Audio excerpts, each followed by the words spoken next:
കർത്താവിനെ ദൈവം മുൻപേ അയച്ചു. അവളുടെ ജീവനിൽ എന്നും ദൈവത്തോടുള്ള നിർമ്മലവും നിഷ്കളങ്കവും വരപ്രസാദത്താൽ നിറഞ്ഞതുമായ പരിമളം തുളുമ്പിയിരുന്നു. തന്നെ സന്ദർശിക്കുന്നവർക്കെല്ലാം അവളിലൂടെ ദൈവത്തെ കാണാൻ പലപ്പോഴും വളരെ എളുപ്പമായിരുന്നു.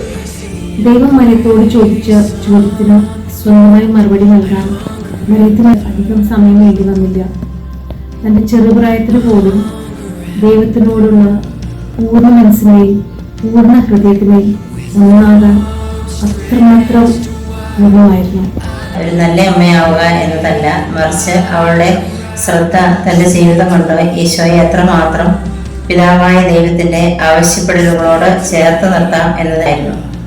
ആ ലക്ഷ്യത്തിൽ ദൈവത്തിൽ പരിപൂർണമായി ആശ്രയിച്ചുകൊണ്ട് അന്ത്യനിമിഷം വരെ തന്നെ സമർപ്പിക്കുന്നതിൽ അവൾ വിജയിച്ചു. അങ്ങനെ തന്നെ അനുസരിക്കുന്നവർക്ക് താൻ എന്തു നൽകുമെന്ന് മറിയത്തെ കാട്ടിക്കൊണ്ട് ദൈവവും നമ്മോട് സംസാരിച്ചിരിക്കുന്നു. ഇന്ന് മാതാവിന്റെ ജന്മദിനം ആഘോഷിക്കുമ്പോൾ ആ മാതാവിനെ സ്നേഹിക്കുമ്പോഴെല്ലാം ആ മേലുണ്ടായിരുന്ന പ്രസാദവരം നമ്മളും പരിമളം തോന്നും. ദേവതാവിന്റെ പ്രവൃത്തികളോട് നമുക്ക് എല്ലാവർക്കും സഹകരിക്കാനുള്ള മാധ്യസ്ഥം ആ മുകളിൽ തേടാം.